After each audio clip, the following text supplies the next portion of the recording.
we're looking at a landscape of psychedelic assisted therapy becoming potentially legal therapeutically, maybe even in 2024, maybe seeing MDMA assisted therapy become legal with the work that they're doing with veterans. And I'm just curious, I know you also partner with Dr. Dan Engel, and I know he wrote a really powerful book called A Dose of Hope. I'm just kind of curious, when you think of the landscape of where this is headed towards and the way you're set up with your business, I mean, I feel like your business is going to grow exponentially over the next 2, 3, 4, 10 years because of what's happening. And I'm just kind of curious, what do you see like with people who want to engage and when these things become legal, maybe even by summer of next year, such as MDMA therapy, what do you see happening with your business? I mean, how are you going to, sounds like you're going to have like offices all over the country. I mean, at this rate, from what's happening, do you feel the same way with what's happening in this world? Yeah, it feels that way. There's a lot of room for growth in this industry, and particularly companies who want to do things right. I feel like there is a shift happening in our culture, and the way that people have operated businesses in the past, I don't think is going to work in the future. I think people are waking up. They want something that's very genuine. They don't want to be sold quick fix solutions anymore. They're getting pickier about what they want, and they kind of understand, like, I'm going to have to do my own work in this process, and I want to find companies and communities to do that work with. So I certainly think that Being True to You has a chance to scale to whatever degree we want and we're ready for and prepared for. And so we are setting the foundation for that, because we do see that we have the most experience out of any company doing integration coaching work that I know of. There's a lot of companies around the world, but that's just what I'm seeing. And so I do feel a responsibility to continue this work. And we attract so many wonderful people and amazing professionals and experts and specialists. And it just seems like there's a lot of people rallying around Being True to You, looking at me and looking at our core team saying, let's do this. Like, let's go all the way.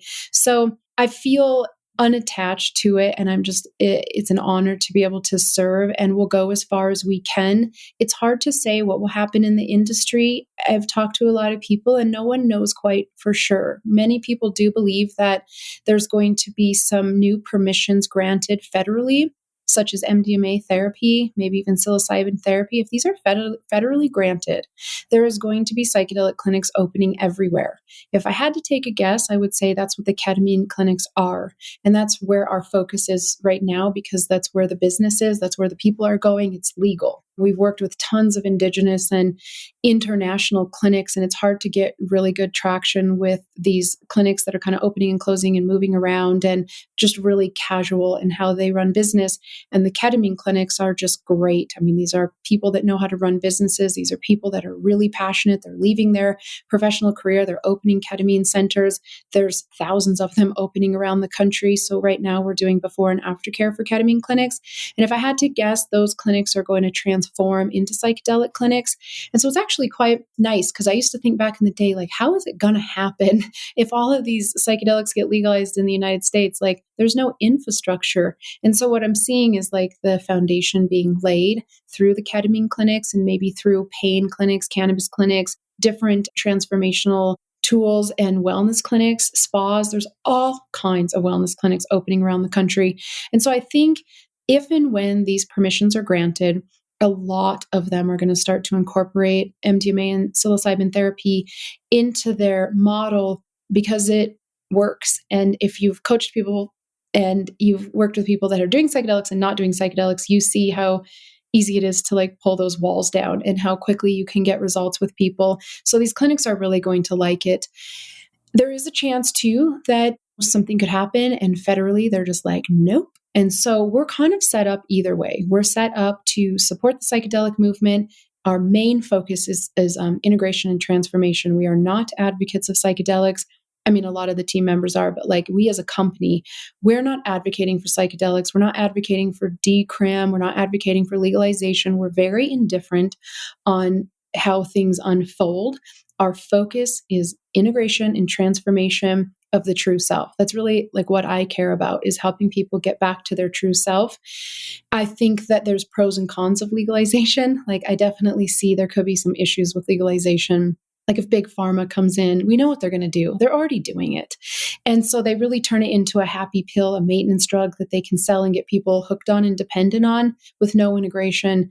And that probably will happen. And that's okay. Like we live in a free country where we can start any business we want and people need to be educated for themselves. Some people may say, hey, I'm not on antidepressants or Adderall anymore. I'm on this and this is better. So, okay. But where our focus is helping the industry to maintain ethics, integrity, transparency, neutrality, to be free of propaganda and agendas. That's really where the psychedelic industry will be hijacked, is that it can be weaponized and it can be used to control people's consciousness.